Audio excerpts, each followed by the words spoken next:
Hello friends, welcome to my YouTube channel. സുശാന്താണ്. എല്ലാവരും സുഖമായിരിക്കുന്നു എന്ന് വിശ്വസിക്കുന്നു. ചോദിക്കുന്നതിൽ അർത്ഥമില്ല, കാരണം മാർക്കറ്റൊക്കെ കഴിഞ്ഞ് സ്ക്രീനൊക്കെ കണ്ട് എല്ലാവർക്കും കാര്യം ബോധ്യമായിട്ടുണ്ടാവും. ഇന്ന് വളരെയേറെ ഒരു മോശപ്പെട്ട ദിവസമായിരുന്നു ഇന്ത്യൻ മാർക്കറ്റിനെ സംബന്ധിച്ചിട്ട്. നിഫ്റ്റി വളരെ പ്രധാനപ്പെട്ട ക്രൂഷ്യൽ ലെവലുകളായിട്ടുള്ള 26,000, 25,900 പോലുള്ള പ്രധാനപ്പെട്ട ലെവലുകൾ ക്രോസ് ചെയ്തിട്ടാണ് ക്ലോസിംഗ് വന്നിരിക്കുന്നത്. ഗ്ലോബൽ മാർക്കറ്റിലും അതുപോലെ തന്നെ മറ്റ് ഏഷ്യൻ മാർക്കറ്റിലും ഒക്കെ തന്നെ കാര്യങ്ങൾ അത്ര വശപ്പശകായിട്ടാണ് തോന്നുന്നത്. മാർക്കറ്റിൽ ഇന്ന് നിഫ്റ്റി നോക്കിക്കഴിഞ്ഞാൽ ഏകദേശം 1% ഡൗൺ സൈഡ് വന്നിട്ടുണ്ട്. 263 പോയിന്റിൻ്റെ ഡൗൺ സൈഡാണ് വന്നിരിക്കുന്നത്. നിഫ്റ്റി 500, ബാങ്ക് നിഫ്റ്റി, പ്രധാനപ്പെട്ട ഇൻഡെക്സുകളൊക്കെ നമുക്ക് ഒരു പോസിറ്റീവായിട്ട് എടുത്തു കാണിക്കാനുള്ള ഇൻഡെക്സ് എന്ന് പറയാനില്ല. കാരണം അക്രോസ് ദ സെക്ടർ നമുക്കിന്ന് സെല്ലിംഗ് ആയിരുന്നു. മെറ്റൽ, എനർജി, ഓയിൽ ആൻഡ് ഗ്യാസിൽ ഇതൊക്കെ തന്നെ 2.8% ഗെയിൻ ലോസാണ് നിഫ്റ്റി എനർജിയിൽ വന്നിരിക്കുന്നത്. നിഫ്റ്റി ഓയിൽ ആൻഡ് ഗ്യാസ് 2.8% തകർച്ച നേരിട്ടു. പ്രധാനപ്പെട്ട ഇൻഡെക്സുകളിലൊക്കെ തന്നെ അക്രോസ് ദ സെക്ടർ കമോഡിറ്റി ഇൻഡെക്സിൽ 2.4, മെറ്റൽ വളരെ വീക്കായിരുന്നു. ആകെ ഒരു ICICI ബാങ്ക്, അതുപോലെ തന്നെ സൊമാറ്റോ, ബജാജ് ഫിനാൻസ്, ഈ മൂന്നാണ് നിഫ്റ്റിയിലെ ആകെ ഒരു പോസിറ്റീവ് ടെറിട്ടറിയിൽ വന്നിരിക്കുന്ന സ്റ്റോക്ക്. അതുപോലെ തന്നെ tech Mahindra, TCS, Reliance industry, ഇതൊക്കെ തന്നെ പ്രധാനപ്പെട്ട മേജർ ലോസേഴ്സ് ആയിട്ടാണ് ഇൻഡെക്സിലുള്ളത്. എന്താണ് ഇതിന് കാരണം എന്ന് വെച്ച് കഴിഞ്ഞാൽ 2-3 കാര്യങ്ങളുണ്ട്. FIIs കണ്ടിന്യൂസ് ആയിട്ട് സെല്ലിംഗ് സൈഡിലാണ്. ഇത് നമുക്ക് ദിവസങ്ങളായിട്ട് അറിയുന്ന ഒരു കാര്യമാണ്. സോ FIIസിൻ്റെ കണ്ടിന്യൂസ് ആയിട്ടുള്ള സെല്ലിംഗ് ഒരു കാരണമാണ്. റുപ്പി കണ്ടിന്യൂസ് ആയിട്ട് വീക്കായിക്കൊണ്ടിരിക്കുന്നു ഡോളറിനെതിരെ. പിന്നെ വളരെ പ്രധാനപ്പെട്ട ഒരു കാര്യം നമുക്ക് എല്ലാവർക്കും അറിയാം, ട്രംപ് തന്നെയാണ്. ഈ വെനസ്വേലയ്ക്കെതിരെയുള്ള ആക്രമണമൊക്കെ കഴിഞ്ഞു നിൽക്കുകയാണ്.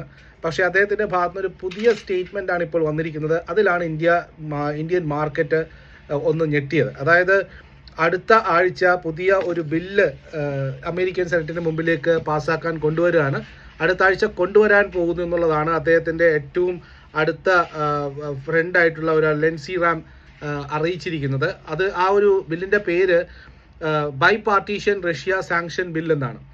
അതായത് റഷ്യയുമായിട്ട് കരാറിൽ അല്ലെങ്കിൽ ബിസിനസ് കരാറുകളിലോ സാധനങ്ങളോ സേവനങ്ങളോ ഇറക്കുമതി ചെയ്യുന്ന രാജ്യങ്ങളെയുമായിട്ട് അമേരിക്ക അവരുടെ മുകളിൽ താരിഫ് കൊണ്ടുവരുന്ന രീതിയാണ്. അതായത് ഇപ്പോൾ റഷ്യയിൽ നിന്നും നമ്മൾ ക്രൂഡ് ഇമ്പോർട്ട് ചെയ്യുന്നുണ്ട്, നമ്മൾ ഒരുപാട് സാധനങ്ങൾ ഇമ്പോർട്ട് ചെയ്യുന്നുണ്ട്, എക്സ്പോർട്ട് ചെയ്യുന്നത് നടക്കുന്നുണ്ട്. അപ്പോൾ നമ്മൾ റഷ്യയുമായിട്ട് ട്രേഡ് റിലേഷൻഷിപ്പിലുള്ളത് കൊണ്ട് തന്നെ അമേരിക്കക്ക് നമ്മുടെ മുകളിൽ താരിഫ് കൊണ്ടുവരാനുള്ള അതിൽ സുപ്രീമായിട്ടും രാഷ്ട്രപതി ട്രംപ് നമ്മുടെ മുകളിൽ 500% താരിഫ് കൊണ്ടുവരാനുള്ള പവർ നൽകുന്നതാണ് ഈ ബില്ല്.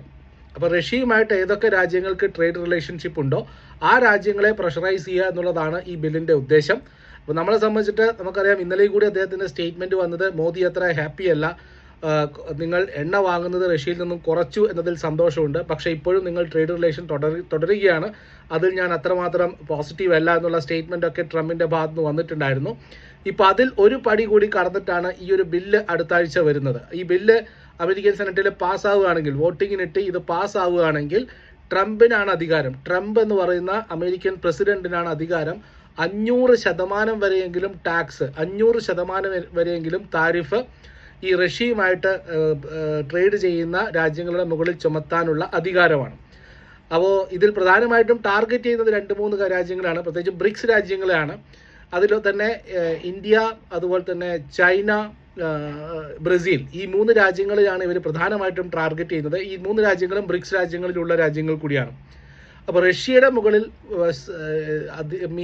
ഈ പ്രഷർ കൊണ്ടുവരിക എന്നുള്ളതാണ് ഉദ്ദേശം. അപ്പോൾ റഷ്യയുമായിട്ട് ആരൊക്കെ ബന്ധപ്പെടുന്നോ അവർക്കൊക്കെ താരിഫ് 500% വരെ താരിഫ് അടിച്ചു തരും എന്നാണ് ട്രംപിൻ്റെ ഈ ഒരു നിയമത്തിലെ കരടിൽ പറഞ്ഞിരിക്കുന്നത്.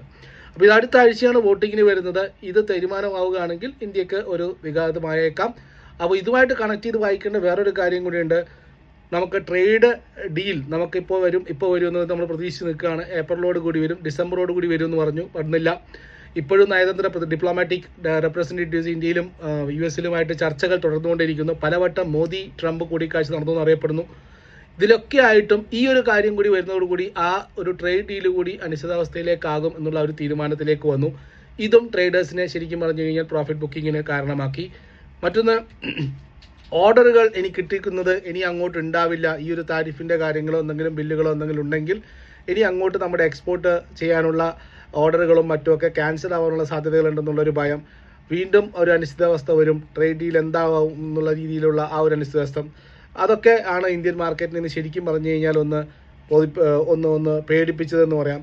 അതിന് പുറമെ മറ്റൊരു കാര്യം കൂടി നമുക്ക് നോക്കാനുണ്ട്. അതായത് ട്രംപിനാണ് അൺലിമിറ്റഡ് പവറായിട്ട് ഈ ഒരു ബില്ല് പാസ്സാവുകയാണെങ്കിൽ കൊടുക്കുന്നത്. അതിൽ തന്നെ രണ്ടഭിപ്രായമുണ്ടെന്നാണ് ഇപ്പോൾ അമേരിക്കൻ മാധ്യമങ്ങളൊക്കെ തന്നെ റിപ്പോർട്ട് ചെയ്യുന്നത്.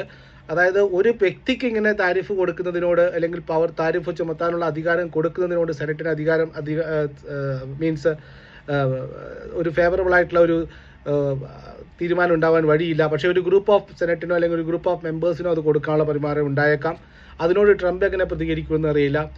അതിനൊക്കെ പുറമെ നാളെ അമേരിക്കൻ കോടതി ഒരു കാര്യം പരിഗണിക്കുന്നുണ്ട്. അതായത് കഴിഞ്ഞ ഒരു വർഷമായിട്ട് താരിഫ് ചുമത്തിക്കൊണ്ടിരിക്കുകയാണ് ട്രംപ് പല രാജ്യങ്ങൾക്ക്. നമുക്കാണിപ്പോൾ ഏറ്റവും കൂടുതൽ താരിഫുള്ളത്. നമ്മളും ചൈനയുമാണ്. ഇന്ത്യയും ചൈനയ്ക്ക് മുകളിലാണ് ലോകരാജ്യങ്ങൾക്ക് മുകളിൽ ഏറ്റവും കൂടുതൽ താരിഫുള്ള രാജ്യങ്ങളായിരുന്നു. 50% മുകളിൽ താരിഫ് നമുക്കാണുള്ളത്.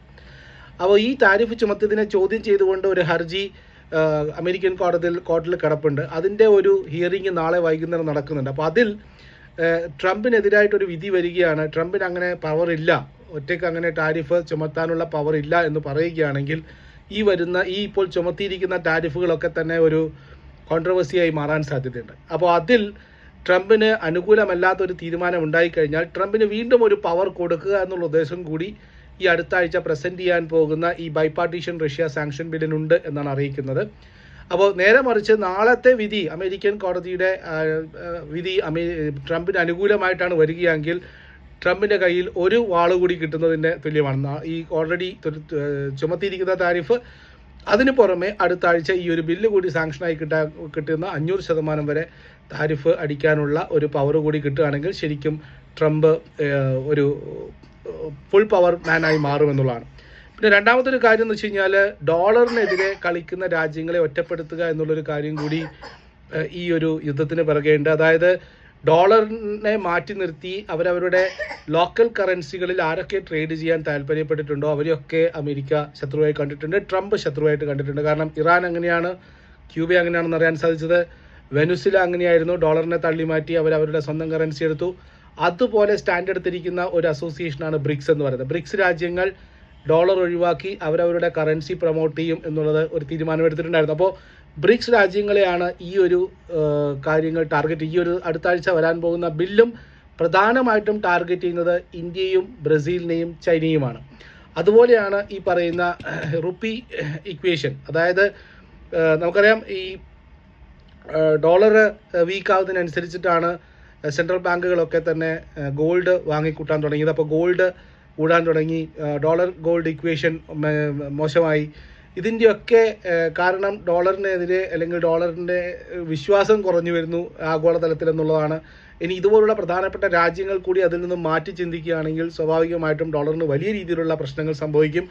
അതിന് കൂടി തടയിടുക എന്നുള്ള ഉദ്ദേശം ട്രംപിൻ്റെ ഈ മൂവിനുണ്ട് എന്നാണ് അറിയാൻ സാധിക്കുന്നത്. ഏതായാലും നിഫ്റ്റിയെ സംബന്ധിച്ചിട്ടും നമ്മുടെ മാർക്കറ്റിനെ സംബന്ധിച്ചിട്ടും ഈ ഒരു അൺസർട്ടനിറ്റി ഉണ്ട്. ഇനി നാളെ വൈകുന്നേരം അമേരിക്കൻ കോർട്ടിൻ്റെ കാര്യങ്ങൾ എന്താവും എന്നുള്ളൊരു ആശങ്ക ഉണ്ട്. അത് ട്രംപിന് വീണ്ടും ഈ പവർ കൊടുക്കുമോ, അല്ല ട്രംപിന് അതിൽ അധികാരമില്ല എന്നുള്ള രീതിയിലാണോ കോർട്ടിലേക്ക് വരിക എന്നുള്ളത്. ഏതായാലും മാർക്കറ്റ് ഇനി നാളെയും മറ്റന്നാളൊക്കെ ആയിട്ട്, പക്ഷേ മാർക്കറ്റ് അവസാനിച്ചപ്പോൾ വളരെയേറെ ഹെവി സെല്ലിംഗ് പ്രഷറിലാണ് വന്നിരിക്കുന്നത്. ഹെവിലി ഓവർസോൾഡാണ് ഇന്ത്യൻ മാർക്കറ്റ്. സോ ഒരു ചെറിയ ട്രിഗർ പോലും മാർക്കറ്റിനെ ട്രിഗർ ചെയ്തേക്കാം. പക്ഷേ അത് പോയി നിൽക്കുന്നത് 26,000 26,100 ആയിരിക്കും. ഇനി 26,000 ഒരു സൈക്കോളജിക്കൽ ലെവലായിട്ട് ഹോൾഡ് ചെയ്യാൻ കാരണമുണ്ട്. കാരണം ഒരു റെസിസ്റ്റൻസ് ആയിട്ട് ഹോൾഡ് ചെയ്യാൻ സാധ്യതയുണ്ട്. പ്രത്യേകിച്ചും 25,900 എന്ന് പറയുന്ന പ്രധാനപ്പെട്ട മൂവിങ് ആവറേജിന് താഴെയാണ് നിഫ്റ്റി ഉള്ളത്. സോ നോക്കാം നമുക്ക്. ഇനി ഇൻ്റർനാഷണൽ മാർക്കറ്റുകളിലേക്കായിരിക്കും കുറച്ച് ദിവസം നമ്മുടെ ട്രംപിൻ്റെ കാര്യങ്ങളൊക്കെ ആയിരിക്കും നീക്കുക. അതുപോലെ ഇമ്പോർട്ടൻ്റ് ആയിട്ടുള്ള ഇന്ത്യൻ മാർക്കറ്റ് ഇവിടെയുണ്ട്. ഇന്ത്യൻ മാർക്കറ്റിൻ്റെ Q3 ഗൈഡൻസ് നല്ല കമ്പനികൾ കൊണ്ടുവന്നിട്ടുണ്ട്. ഇനി റിസൾട്ട് സീസൺ ആരംഭിക്കാൻ അടുത്ത ആഴ്ചയോടുകൂടി IT മുതൽ അങ്ങോട്ട് TCS മുതൽ അങ്ങോട്ട് തുടങ്ങും.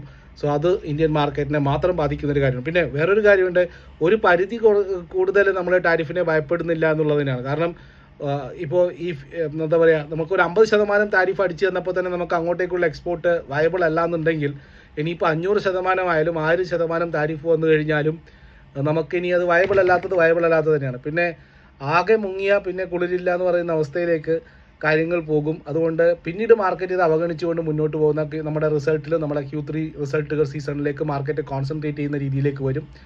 അതിലേക്ക് മാർക്കറ്റ് ഫോക്കസ് ചെയ്യുന്നുള്ളതാണ്. പക്ഷേ എന്നാലും ആ ഒരു പാനിക് സെല്ലിംഗ് ആണ് നമ്മളിപ്പോൾ കണ്ടത്. ട്രേഡ് ഡീൽ എന്താകും, അത് നടക്കില്ലേ, അതുപോലെ തന്നെ ഇനിയൊരു 500% താരിഫ് എന്നൊക്കെ പറയുന്നത് സ്വാഭാവികമായിട്ടും നെഗറ്റീവ് ഇംപ്രഷൻസ് പെട്ടെന്ന് മാർക്കറ്റിൽ സ്പ്രെഡ് ആവുന്നതാണ്. അപ്പോൾ ഇത്രയേ ഉള്ളൂ. നമുക്ക് ഫണ്ടമെൻ്റലി നല്ല നല്ല സ്ട്രോങ് ആയിട്ടുള്ള സ്റ്റോക്കുകൾ ഉണ്ടെങ്കിൽ സ്വാഭാവികമായിട്ടും ഹോൾഡ് ചെയ്ത് വെക്കുക. നമ്മൾ ഇന്നും പ്രോഫിറ്റ് ബുക്ക് ചെയ്ത് CMS ഇൻഫോ നമ്മുടെ ഒരു സ്റ്റോക്കായിരുന്നു റെഡിങ്ടൺ സ്വിങ്ങിൽ നമ്മൾ 265 270 നിലവാരത്തിൽ ഡിസംബർ 29 കൊടുത്താണ്. ഇന്ന് അത് 290 വരെ വരികയുണ്ടായി. 299 300 ടാർഗറ്റ്, 299. നല്ല നല്ല സ്റ്റോക്കുകളിൽ നല്ല നല്ല സെറ്റപ്പുകൾ, നല്ല നല്ല ഫണ്ടമെൻ്റൽസ് പിക്സുകൾ ഇപ്പോഴും അവൈലബിൾ ആണ്. ഇതൊക്കെ ഇൻഡെക്സുകളും മറ്റുമൊക്കെയാണ് ബാധിക്കുക. ഇനി നല്ല സ്റ്റോക്കുകളാണെങ്കിൽ പോലും താഴോട്ട് വന്നു കഴിഞ്ഞാൽ സ്വാഭാവികമായിട്ടും മുകളിലോട്ട് പോകാനുള്ള സാധ്യത വളരെ കൂടുതലാണ്. ആ സമയത്ത് നമുക്കൊരു ബൈയിങ്, ഇന്നും ഞാനൊരു സ്വിംഗ് പിക്സ് കൊടുത്തിട്ടുണ്ട്. നമ്മുടെ മെമ്പേഴ്സിന് അറിയാം, ഇന്നൊരു സ്വിംഗ് പിക്സ് കൊടുത്തിട്ടുണ്ട്. ആ ഇത്രയും മാർക്കറ്റ് അടിച്ചിട്ട് നമ്മൾ കൊടുത്ത ലെവലിൽ നിന്ന് ആ ഒരു ലെവലിൽ നിന്ന് 1-2 രൂപ, ആ ₹1 മുകളിൽ തന്നെയാണെന്ന് ക്ലോസ് ചെയ്തതാണ് എൻ്റെ വിശ്വാസം. സോ അതിന് തക്കതായിട്ടുള്ള കാര്യങ്ങളുള്ളത് കൊണ്ട് തന്നെയാണ് കൊടുത്തത്. ഫണ്ടമെൻ്റലി സ്ട്രോങ് ആയിട്ടുള്ള കമ്പനി തന്നെയാണ്. സോ നല്ല സ്റ്റോക്കുകൾ പിക്ക് ചെയ്യാനുള്ള സമയമായിട്ട് എടുക്കുക. നല്ല നല്ല സ്റ്റോക്കുകളിലേക്ക് ഇൻവെസ്റ്റ്മെൻറ്റ്. റിലയൻസ് ഇന്നലെ അത് സ്ഥിരീകരിച്ചതാണ് നമുക്ക് പ്രശ്നമില്ല എന്നുള്ളത്. വീണ്ടും റിലയൻസ് വളരെ നല്ല രീതിയിൽ കറക്റ്റ് ചെയ്തിട്ടുണ്ട്. ചെറിയ രീതിയിൽ ആഡ് ചെയ്ത് പോർട്ട്ഫോളിയോയിൽ വെക്കുക. ഏറ്റവും നല്ല വലിയ കമ്പനിയാണ്. ഈ ഒരു ഇഷ്യൂസൊക്കെ പെട്ടെന്ന് തന്നെ സോൾവ് ആവും. നമുക്ക് അദാനി പോർട്ടും അദാനി എൻ്റർപ്രൈസസ് ഒക്കെ ഓർമ്മയുള്ളവരാണ് നമ്മൾ. സോ അതൊക്കെ ഓർമ്മിക്കുക. നല്ല നല്ല കമ്പനികൾ ഇൻവെസ്റ്റ് ചെയ്യുക. നിങ്ങൾക്ക് അഡ്വൈസറി സർവീസുകൾ ആവശ്യമുണ്ടെങ്കിൽ നമ്മുടെ അഡ്വൈസറിയിൽ ജോയിൻ ചെയ്യാവുന്നതാണ്. സ്ട്രോങ് പിക്സുകൾ. പിന്നെ വോളറ്റാലിറ്റി ഏറ്റവും കൂടുതൽ എഫക്റ്റ് ചെയ്യാൻ സാധ്യതയുള്ളത് ഓപ്ഷൻ ട്രേഡേഴ്സിനെയാണ്. ഓപ്ഷൻ ട്രേഡിങ്ങിൽ ഈ സമയത്ത് പെട്ടെന്നുള്ള ഇതുപോലുള്ള നീജർക്ക് റിയാക്ഷനിൽ സ്വാഭാവികമായിട്ട് നമുക്ക് സ്റ്റോപ്പ് ലോസ് ഒക്കെ ട്രിഗർ ചെയ്യാനുള്ള സാധ്യത വളരെ കൂടുതലാണ്. എന്നാലും ഇന്ന് മാർക്കറ്റ് മാഗ്നറ്റിൽ ICICI ബാങ്കിൻ്റെ ഒക്കെ കോൾ പോസിറ്റീവായിട്ട് തന്നെയാണ് പ്രോഫിറ്റ് ബുക്ക് ചെയ്തിരിക്കുന്നത്. നമ്മുടെ ചില കോളുകൾ ഹോൾഡിങ്സ് ഉണ്ട്, അങ്ങനെയൊക്കെ വരുന്നുണ്ട്. അപ്പോൾ താല്പര്യമുള്ളവർക്ക് നമ്മളപ്പോൾ ജോയിൻ ചെയ്യാം. നമ്മളുടെ അഡ്വൈസറി സർവീസുകൾ എടുക്കാനുള്ള ലിങ്ക് ഞാൻ ഡിസ്ക്രിപ്ഷനിൽ കൊടുത്തിട്ടുണ്ട്. അതുവഴി മാത്രം ഞങ്ങളുമായിട്ട് അസോസിയേറ്റ് ചെയ്യുക. അപ്പോൾ മറ്റൊരു വീഡിയോയുമായിട്ട് കാണാം. എല്ലാവർക്കും നന്ദി, നമസ്കാരം. നല്ലൊരു ട്രേഡിംഗ് ദിവസം നാളെയെങ്കിലും ആശംസിക്കുന്നു. താങ്ക്